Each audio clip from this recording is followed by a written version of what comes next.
सुनिए, मेरा नाम रोहन है। क्या आप मुझे बता सकती हैं कि आप कंप्यूटर से कौन कौन सी सेवाएं प्रदान करती हैं? हाँ बिल्कुल, मेरा नाम गीता है और जैसा कि आप देख रहे हैं कि मेरे पास इंटरनेट सुविधा युक्त एक कंप्यूटर है, जिसके जरिए मैं विभिन्न सेवाएं जैसे रेल टिकट की बुकिंग, विभिन्न प्रकार की सूचनाएं जानने में, बिजली व मोबाइल फोन के बिलों का भुगतान, बैंक से लेन देन, पैन कार्ड, पासपोर्ट का आवेदन आदि आदि सुविधाएं प्राप्त करा सकती हूँ। अच्छा, इसका मतलब मेरे गाँव वालों को इन कामों के लिए शहर जाने की जरूरत नहीं है? नहीं, बिल्कुल नहीं। यदि गांव में इंटरनेट युक्त कंप्यूटर सुविधा उपलब्ध है, तो गांव वालों को इन सुविधाओं को प्राप्त करने हेतु शहर जाने की आवश्यकता नहीं है।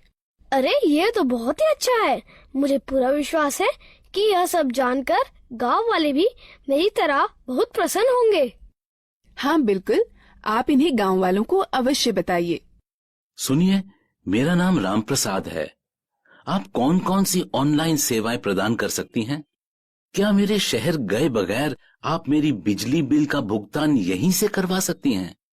मुझे यात्रा करने में बड़ी तकलीफ होती है। हाँ बिल्कुल, आप इतनी दूर गए बगैर अपना बिजली का बिल भुगतान यहीं से कर सकते हैं। ऐसा है तो ये मेरे लिए बहुत ही सुविधाजनक होगा। क्या आप कंप्यूटर के जरिए फसल के बाजारू भाव भी बता सकती हैं? हाँ बिल्कुल, मैं कंप्यूटर पर इंटरनेट के जरिए वर्तमान में फसल के भाव भी बता सकती हूँ। यह तो आश्चर्यजनक है कि हम ये सारी सुविधाएं गांव में भी प्राप्त कर सकते हैं। हाँ, इंटरनेट के जरिए ये सभी सुविधाएं आप अपने गांव में ही प्राप्त कर सकते हैं। मैंने सुना है कि आजकल इंटरनेट की सुविधा मोबाइल फोन पर भी उपलब्ध है। क्या ये सत्य है? हाँ रोहन, न केवल मोबाइल फोन बल्कि आजकल लोग स्मार्टफोन अथवा टैबलेट पर भी इंटरनेट कनेक्शन का उपयोग बहुत सारे कामों के लिए करते हैं। यह सब सुनने में बहुत रुचिकर लगता है। क्या आप मुझे कंप्यूटर, स्मार्टफोन और टैबलेट के बारे में सिखा सकती हैं? बिल्कुल रोहन, कृपया बैठ जाइए। मैं आपको कंप्यूटर, स्मार्टफोन और टैबलेट के बारे में और अधिक बताती हूँ। बाकी आप लोग भी बैठ जाइए, जिससे मैं आप सभी को डिजिटल यंत्रों के बारे में और अधिक बता सकूं। सबसे पहले हम यह सीखते हैं कि कंप्यूटर क्या है। कंप्यूटर एक इलेक्ट्रॉनिक यंत्र है जिसका उपयोग आंकड़ों व सूचनाओं के संकलन व प्रसंस्करण के लिए किया जाता है। हम कंप्यूटर से क्या क्या कर सकते हैं? कंप्यूटर के जरिए मीलों दूर रहने वाले परिवार के सदस्यों व मित्रों से जुड़ा जा सकता है।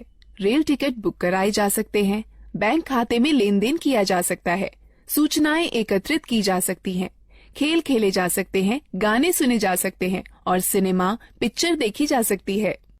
अब हम कंप्यूटर व उसके विभिन्न हिस्सों के बारे में सीखते हैं। A computer is divided into two parts, hardware and software. The computer and all the equipment connected to it are called hardware. Software is the set of instructions that the computer follows in performing a task. आपका मतलब है कि screen पर दिखने वाले सभी icons software होते हैं? हाँ रोहन, सॉफ्टवेयर कंप्यूटर में प्रोग्राम होते हैं जिनसे हम भांति भांति के काम करते हैं। अब हमें विभिन्न उपकरणों के विषय में जानना चाहिए जिनसे कंप्यूटर बनता है। कंप्यूटर के 3 अंग होते हैं। पहला इनपुट डिवाइस, दूसरा प्रोसेसिंग डिवाइस, तीसरा आउटपुट डिवाइस। जैसे एक ट्रैक्टर को चलने के लिए डीजल अथवा पेट्रोल की आवश्यकता होती है, ठीक उसी तरह कंप्यूटर में डाटा भरने, निर्देश अथवा सूचनाएं संकलित कर विभिन्न कार्य करने के लिए उपकरणों की आवश्यकता होती है। Devices which are used to insert data, instructions or information into a computer are called input devices. इन चित्रों को देखो, ये कुछ इनपुट डिवाइसें हैं जिनका प्रयोग कंप्यूटर में होता है। ये इनपुट डिवाइस निम्न हैं: pen drive, mouse, keyboard, CD, microphone. Keyboard और माउस प्राथमिक इनपुट डिवाइसें हैं। यह बिल्कुल टाइपराइटर के कीबोर्ड की तरह दिखता है। हाँ, इसमें कुछ अतिरिक्त बटन अवश्य है। सामान्य कीबोर्ड के बटनों के साथ इसमें कुछ अंक एवं विशेष बटन अवश्य होते हैं। क्या आप मुझे बताएंगी कि इन विशेष बटनों का प्रयोग किस लिए किया जाता है? अंक बटनों की सहायता से कैलकुलेटर की भांति कंप्यूटर में अंक भरे जाते हैं। नेविगेशनल बटन मार्गदर्शक बटन होते हैं जो मॉनिटर पर पेज देखने में सहायक होते हैं। प्रोग्राम में पेज अप बटन विषय के दिखने वाले भाग और कर्सर को स्क्रीन पर आगे बढ़ाता है। प्रोग्राम में पेज डाउन बटन विषय के दिखने वाले भाग और कर्सर को स्क्रीन पर पीछे करता है। प्रोग्राम में होम बटन कर्सर को विषय के आरंभ में ले जाता है। प्रोग्राम में एंड बटन कर्सर को विषय के अंतिम लाइन में ले जाता है। प्रोग्राम में ये तीनों बटन संपादन बटन कहे जाते हैं जो कंप्यूटर में पठनीय विषय में संशोधन करने में सहायक होते हैं। ज्यादातर लेख संपादन प्रोग्रामों इंसर्ट बटन का प्रयोग किसी लेख में शब्दों को भरने और लिखावट पर शब्दों के पुनर्लेखन में होता है। डिलीट बटन लेख संपादन प्रोग्रामों में एक एक कर अक्षर दाईं ओर मिटाता है। बैकस्पेस बटन लेख संपादन प्रोग्रामों में एक एक कर अक्षर बाईं ओर मिटाता है। ये 4 बटन किस काम के लिए प्रयोग किए जाते हैं? ये चारों बटन दिशा निर्देशक बटन कहलाते हैं। ज्यादातर लेख संपादन प्रोग्रामों में ऊपर की तरफ तीर के निशान वाला बटन कर्सर को स्क्रीन पर ऊपर की ओर ले जाता है। ज्यादातर लेख संपादन प्रोग्रामों में नीचे की तरफ तीर के निशान वाला बटन कर्सर को स्क्रीन पर नीचे की ओर ले जाता है। ज्यादातर लेख संपादन प्रोग्रामों में बाएं की तरफ तीर के निशान वाला बटन कर्सर को स्क्रीन पर बाएं की ओर ले जाता है। ज्यादातर लेख संपादन प्रोग्रामों में दाएं की तरफ तीर के निशान वाला बटन कर्सर को स्क्रीन पर दाएं की ओर ले जाता है। क्या तुम F1 से F12 तक के बटनों को देख रहे हो? यह बटन फंक्शन बटन कहलाते हैं। यह बटन कंप्यूटर पर सक्रिय प्रोग्राम के अनुसार निर्दिष्ट किए गए विशेष कार्य को निष्पादित करते हैं। ज्यादातर प्रोग्रामों में एस्केप बटन चल रही प्रक्रिया समाप्त कर देता है। कंट्रोल और अल्टरनेट बटन क्रिया परिवर्तन बटन हैं, जो ज्यादातर प्रोग्रामों में विशिष्ट कार्य और माउस की क्रिया को या तो परिवर्तित कर देते हैं या तो बढ़ा देते हैं। विंडो बटन विंडोज के स्टार्ट मेनू को सक्रिय कर देता है। यह बिल्कुल वैसे ही होता है जैसे कि टास्क बार के स्टार्ट बटन पर क्लिक करने से होता है। अब तक हमने कीबोर्ड के विभिन्न बटनों के बारे में सीखा। अब हम माउस के बारे में सीखते हैं। माउस एक दिखाने, निर्देशन करने वाला यंत्र है जिसका प्रयोग कंप्यूटर स्क्रीन पर दिखने वाले विषय आइकन्स को इंगित कर उनसे परस्पर संबंध बनाने में होता है। आप देखेंगे कि जैसे ही माउस चलाया जाता है वैसे ही माउस चलाए जाने की दिशा में एक छोटा तीर स्क्रीन पर चलता है। इस तीर को पॉइंटर कहते हैं। पॉइंटर की सहायता से कंप्यूटर को प्रक्रिया के लिए डाटा व निर्देश उपलब्ध कराए जा सकते हैं। माउस पर 2 बटन भी होते हैं, बायां बटन और दायां बटन। माउस के दोनों बटनों के बीच में एक घूमने वाला चक्का भी होता है, जिसकी मदद से प्रलेख या डॉक्यूमेंट और वेब पेज पर आसानी से चला जा सकता है। ये माउस द्वारा किए जा सकने वाले कुछ कार्य हैं। माउस के बाएं बटन को एक बार दबाकर स्क्रीन पर किसी प्रोग्राम को चुना जा सकता है।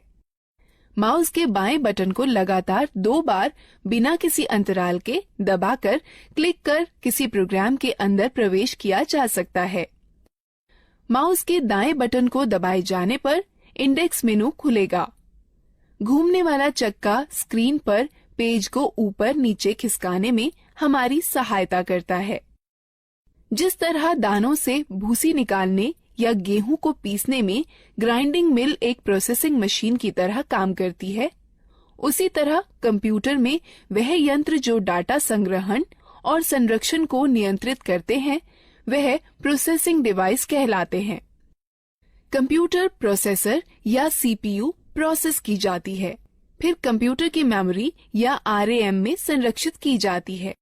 जिस तरह दानों से भूसी निकालने या गेहूं को पीसने में ग्राइंडिंग मिल एक प्रोसेसिंग मशीन की तरह काम करती है, जिस तरह अनाज और भूसे को अलग अलग करने वाला थ्रेशर एक आउटपुट मशीन है, उसी तरह कंप्यूटर के साथ परिणाम को दिखाने के लिए जो यंत्र प्रयोग में लाए जाते हैं उन्हें आउटपुट यंत्र कहते हैं। मॉनिटर एक बहुत ही सामान्य आउटपुट यंत्र है। मॉनिटर स्क्रीन है जिसका प्रयोग आउटपुट जैसे शब्दों, अंकों व चित्रों को देखने में होता है। मॉनिटर दो तरह के होते हैं, कैथोड रे ट्यूब और flat panel display. Printer computer से प्रसंस्कृत डाटा लेता है जिसे सॉफ्ट कॉपी कहते हैं और उसे छापकर निकालता है जिसे हार्ड कॉपी कहते हैं। कंप्यूटर पर दिखने वाले किसी चित्र या लेख को सॉफ्ट कॉपी कहते हैं तथा उसी के छपे हुए को हार्ड कॉपी कहते हैं। प्रिंटर तीन तरह के होते हैं, इंकजेट प्रिंटर, लेजर प्रिंटर और डॉट मैट्रिक्स प्रिंटर। स्पीकर एक आउटपुट यंत्र जिसके द्वारा हम आवाज सुनते हैं। स्पीकर के बिना हम गाने अथवा आवाज विषयों आदि को सुन नहीं सकते। हेडफोन कंप्यूटर से आवाज आउटपुट देता है। ये स्पीकर की तरह होते हैं किंतु इन्हें कानों पर पहना जाता है, इसलिए एक समय में केवल एक ही व्यक्ति आउटपुट सुन सकता है। प्रोजेक्टर एक आउटपुट यंत्र है जिससे किसी लेख या चित्र को समतल स्क्रीन पर दिखाया जाता है। अधिकतर प्रोजेक्टर का प्रयोग सम्मेलनों में या प्रस्तुतिकरण में होता है जिसके द्वारा प्रदर्शित होने वाले कई लोग एक साथ देख सकते हैं। अब तक हमने कई तरह की इनपुट प्रोसेसिंग व आउटपुट डिवाइसों के बारे में जाना है।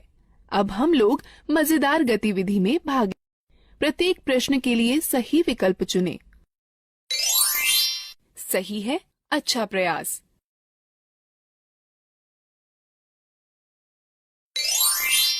सही है, अच्छा प्रयास।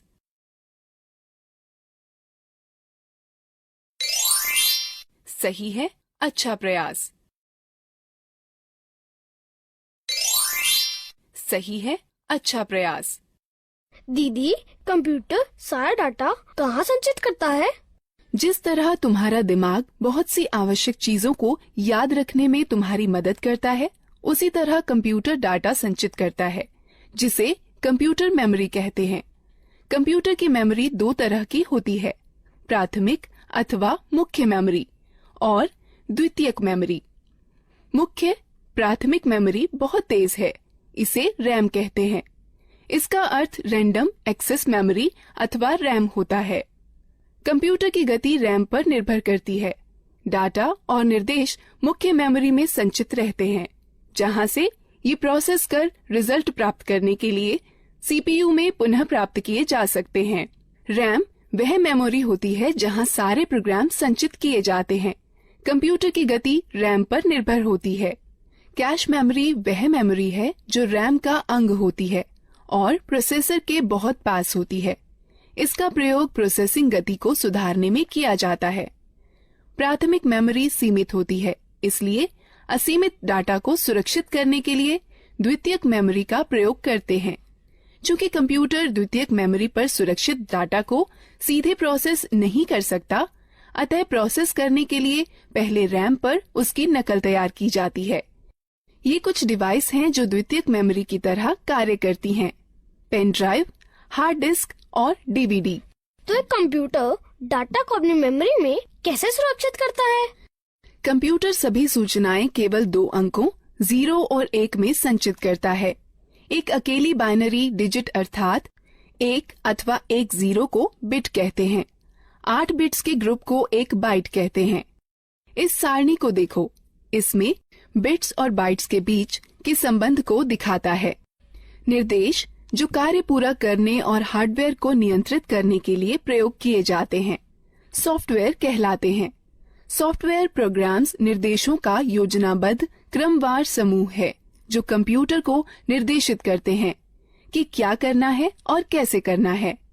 सॉफ्टवेयर दो प्रकार के होते हैं, एप्लीकेशन सॉफ्टवेयर और सिस्टम सॉफ्टवेयर। एप्लीकेशन सॉफ्टवेयर वो प्रोग्राम होते हैं जो उपयोगकर्ता को कंप्यूटर में विशिष्ट कार्य को पूरा करने में मदद करते हैं। माइक्रोसॉफ्ट वर्ड और open office draw application software के उदाहरण हैं, जो प्रोग्राम कंप्यूटर हार्डवेयर से सीधे जुड़े होते हैं। सिस्टम सॉफ्टवेयर कहलाते हैं। कंप्यूटर चलाने के लिए आपको एक ऑपरेटिंग सिस्टम की आवश्यकता होती है, जो एक सिस्टम सॉफ्टवेयर है। हमारे आगे बढ़ने से पहले इस एक्टिविटी में भाग लेते हैं। प्रत्येक प्रश्न के लिए सही विकल्प चुनें। सही है, अच्छा प्रयास।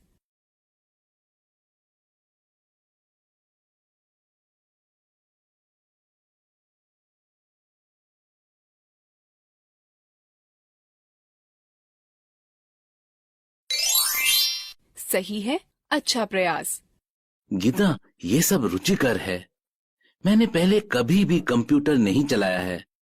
क्या तुम मुझे बता सकती हो कि कंप्यूटर कैसे स्थापित किया जाता है और कैसे चलाया जाता है? अवश्य चाचा, मैं सब कुछ समझा दूंगी। सबसे पहले मैं आपको कंप्यूटर के विभिन्न अंगों से परिचित कराती हूँ। यह मॉनिटर है। यह टेलीविजन की तरह है और इसकी स्क्रीन पर आउटपुट देखा जाता है। यह सिस्टम बॉक्स है। इसमें सेंट्रल प्रोसेसिंग यूनिट अर्थात सीपीयू होता है। यह सीपीयू ही कंप्यूटर का मुख्य दिमाग होता है। यह कीबोर्ड और माउस हैं। यह दोनों इनपुट डिवाइस हैं, जिसके द्वारा कंप्यूटर में डाटा भरा जाता है। कंप्यूटर को जोड़ने के लिए सबसे पहले उसे मेज पर रखिए। तब सिस्टम बॉक्स के बगल में मॉनिटर रखिए। सिस्टम बॉक्स के पीछे का भाग देखिए। इसमें विभिन्न डिवाइसें जोड़ने के लिए खांचे बने हैं, जिन्हें पोर्ट कहते हैं। अब इस तरह से मॉनिटर सिस्टम से जोड़ा जाता है। सिस्टम बॉक्स वीडियो पोर्ट को वीजीए पोर्ट कहते हैं। इससे मॉनिटर को जोड़ने वाले तार को वीजीए केबल कहते हैं। वीजीए केबल के एक सिरे को सिस्टम के वीजीए पोर्ट से तथा दूसरे को मॉनिटर से जोड़ा जाता है।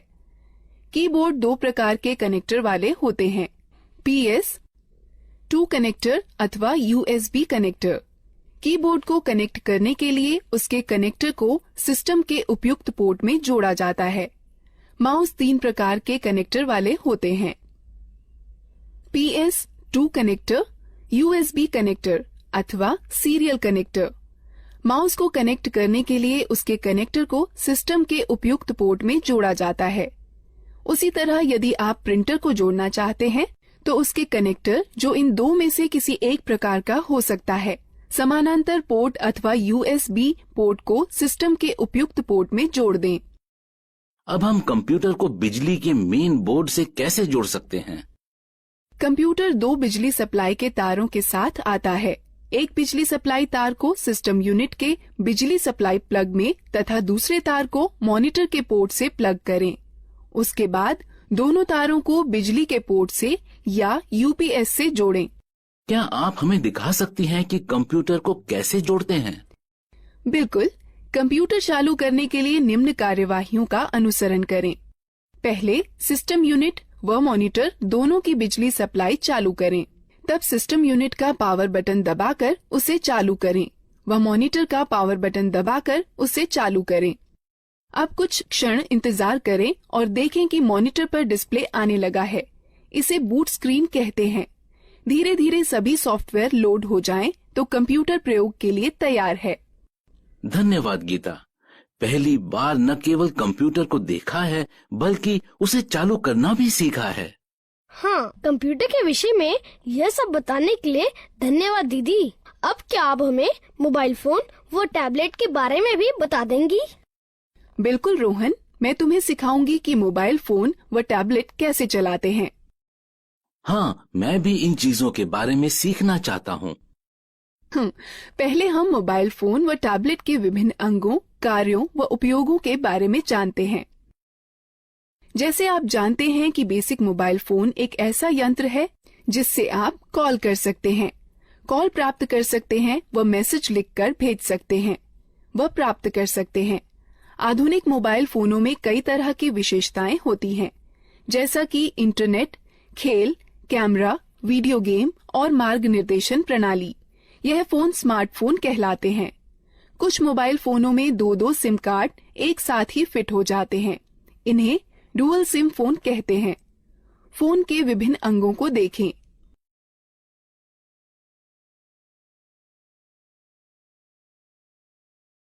गीता, क्या तुम मुझे दिखा सकती हो कि फोन में सिम व बैटरी कैसे डालते हैं? बिल्कुल, बस निम्न प्रक्रियाओं का अनुसरण करें। पहला, फोन को स्विच ऑफ कर दें और पीछे का कवर निकाल दें। उसके बाद फोन की बैटरी निकाल दें।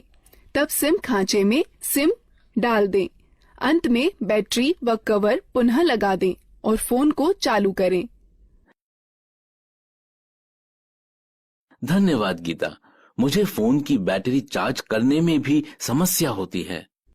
चिंता न करें, बस निम्न प्रक्रियाओं का अनुसरण करें। पहला, चार्जर को दीवार पर बिजली के बोर्ड में लगाएं। तब चार्जर को फोन में लगाएं। कुछ समय बाद जब मोबाइल बैटरी फुल दिखाए तो पहले चार्जर को फोन से निकालें, फिर दीवार से निकालें। मैं आपको सिखाती हूँ कि फोन के बटनों को लॉक व अनलॉक कैसे किया जाता है। हमें बटनों को लॉक क्यों करना चाहिए? चाचा, जब आप लंबे समय तक फोन का प्रयोग न कर रही हों तो उसे लॉक करके रखना अच्छा होता है। इसकी यह प्रक्रिया है। फोन लॉक करने के सिलेक्ट मेन्यू पर जाइए और स्टार बटन दबाइए। अब ये लॉक कैसे खुलेगा? इसे खोलने के लिए फोन का अनलॉक बटन दबाइए और तब स्टार बटन दबाइए। मेरे पास ये नया मोबाइल है और मुझे यहाँ तक नहीं पता है कि इसकी विशेषताएं कैसे देखें। आप अपने मोबाइल की विशेषताएं देखने के लिए पहले मेनू आइकन छुएं या मेनू बटन दबाएं, जिससे फोन के सारे फीचर दिखाई पड़ने लगेंगे। और पीछे जाने के लिए पीछे आइकॉन को छुएं या बटन को दबाएं। पुनः आरंभ में जाने के लिए होम आइकन को छुएं या बटन को दबाएं। बेसिक फोन अथवा टच स्क्रीन फोन रिंगटोन घंटी बदलने के लिए निम्न प्रक्रिया अपनाएं। बेसिक फोन के लिए पहले मेनू चुनें, फिर सेटिंग, तब टोन चुनें और फिर खिसक कर रिंगटोन पर जाएं। तब गैलरी खोलने के लिए खिसक कर गैलरी पर जाएं, जहां पर कई रिंगटोनों की सूची दिखाई देगी। अब आप अपनी इच्छा अनुसार टोन का चयन कर सकते हैं। टच स्क्रीन फोन रिंगटोन बदलने की प्रक्रिया। पहला, होम आइकन को छुएं, फिर मेनू आइकन को छुएं, फिर पर्सनलाइजेशन सेटिंग्स आइकन को छुएं, फिर सेटिंग आइकन को छुएं, फिर प्रोफाइल सेटिंग आइकन को छुएं। तब रिंगटोन या नोटिफिकेशन रिंगटोन आइकन को छुएं। तब रिंगटोन की सूची में खिसक कर अपनी इच्छानुसार रिंगटोन चुनें। तब ठीक ओके आइकन को छुएं। मैं अपने फोन में अलार्म सेट करना चाहता हूँ। क्या सुबह जल्दी अलार्म सेट करने में आप मेरी मदद कर सकती हैं? निम्न प्रक्रिया से आप स्वयं कर सकते हैं। बेसिक फोन के लिए पहले मेनू में अनुपयोग चुनें, फिर अलार्म घड़ी, उसके पश्चात अलार्म का समय सेट करके सेव चुनें, फिर खिसक कर रिंगटोन पर जाएं। यदि आप अलार्म को दोहराना चाहते हैं तो चयन के विकल्प में जा दोहराना, फिर दिनों का चयन कर संपन्न चुनें। टच स्क्रीन फोन में निम्न प्रक्रिया अपनाएं। पहले मेनू को छुएं, तब घड़ी को छुएं, तब अलार्म को छुएं, अलार्म का समय सेट करके सेव चुनें। दीदी, क्या आप हमें टैबलेट के बारे में बता सकती हैं? हाँ जरूर, मैं अभी बताने ही वाली थी। टैबलेट एक कॉम्पैक्ट डिवाइस है जो एक स्मार्टफोन अथवा एक लैपटॉप अथवा कंप्यूटर की तरह है। आजकल टैबलेट अपने सुविधाजनक आकार और फीचर के सरल उपयोग के कारण बहुत लोकप्रिय हो गए हैं। इनका उपयोग हम इंटरनेट पर ब्राउजर, मेल चेक करना, डाउनलोड और किताबें पढ़ने, गेम खेलने, वीडियो देखने के अलावा संगठक के रूप में किया जा सकता है। टैबलेट विभिन्न प्रकार के होते हैं। यहाँ पर कुछ हैं। बुकलेट टैबलेट पीसी का सबसे सरलतम रूप है, जो किताब की तरह दिखता है। इस डिवाइस के दोनों तरफ डिस्प्ले होता है और इसकी कार्यप्रणाली दोनों तरफ छूने से कार्य करती है।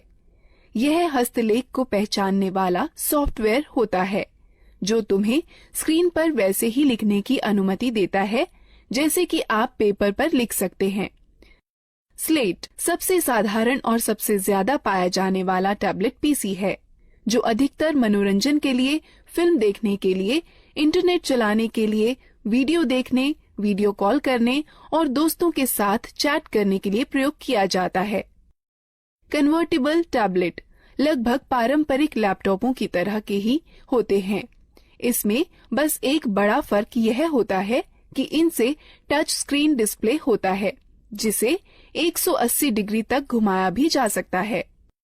हाइब्रिड टैबलेट में स्लेट और कन्वर्टेबल टैबलेट दोनों की सबसे अच्छी विशेषताएं सम्मिलित होती हैं। हाइब्रिड टैबलेट अलग हो सकने वाले कीबोर्ड के साथ आते हैं, जो कि दिए गए स्लॉट के जरिए स्लेट पीसी में जोड़कर टैबलेट पीसी में बदले जा सकते हैं। एक रग्ड टैबलेट उन उपयोगकर्ताओं के लिए अच्छा है जो कठिन वातावरण परिस्थितियों में कार्य करते हैं।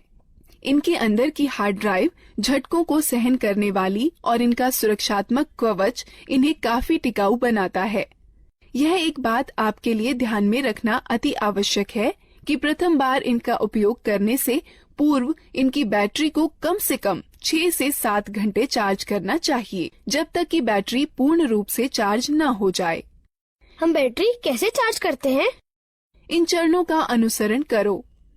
पहला, केबल को चार्जिंग हेड में लगाएं और प्लग को स्टैंडर्ड एसी पावर में लगा दें। डिवाइस अपने आप चार्ज होने लगती है। डिवाइस के पूरा चार्ज होने के बाद चार्जर को प्लग से हटा देना चाहिए। डिवाइस में ऊर्जा संरक्षण हेतु पावर सेव बटन को दबाकर स्क्रीन को बंद किया जा सकता है। स्क्रीन को पुनः चालू करने के लिए यह प्रक्रिया दोबारा करें। डिवाइस को बंद करने का सही तरीका क्या है? जब आपको डिवाइस बंद करनी हो तो निम्न चरणों का अनुसरण करें। पहले, पावर बटन को कुछ क्षण के लिए दबा कर रखें। तब टैबलेट को बंद करने के लिए मेनू खुलने पर दिखाई देगा। तब पावर ऑफ पर टच कर डिवाइस को बंद करें। एक टैबलेट की होम स्क्रीन एप्लीकेशन फंक्शन मेनू के लिए स्टार्टिंग पॉइंट है। आप अपनी होम स्क्रीन को एप्लीकेशन आइकन्स शॉर्टकट फोल्डर को जोड़ करके कस्टमाइज कर सकते हैं। अतिरिक्त डिस्प्ले स्क्रीन के लिए स्क्रीन को दाएं अथवा बाएं खिसकाएं। तो तुमने सीखा कि कैसे लैपटॉप, कंप्यूटर, मोबाइल फोन और टैबलेट को इस्तेमाल करते हैं। अब हम इस प्रक्रिया में भाग लेते हैं। प्रत्येक प्रश्न के लिए सही विकल्प चुनें। सही है, अच्छा प्रयास।